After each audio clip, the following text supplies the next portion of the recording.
नमस्कार, मी अभिलाषा। आज मुलांसाठी हेल्दी चीज बॉल बनवू। त्यासाठी आलू, शिमला मिरची, पत्तागोबी आणि कांदा, पोळी। शिमला मिरची, पत्तागोबी मिक्सरमध्ये थोडी बारीक वाटून घेतली।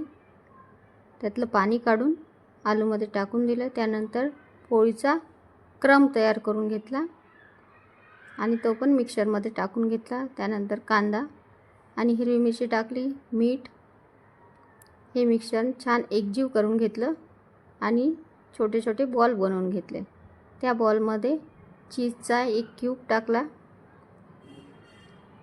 आणि पुन्हा बॉल तयार केला आणि पोळीच्या क्रममध्ये छान एकजीव करून घेतला।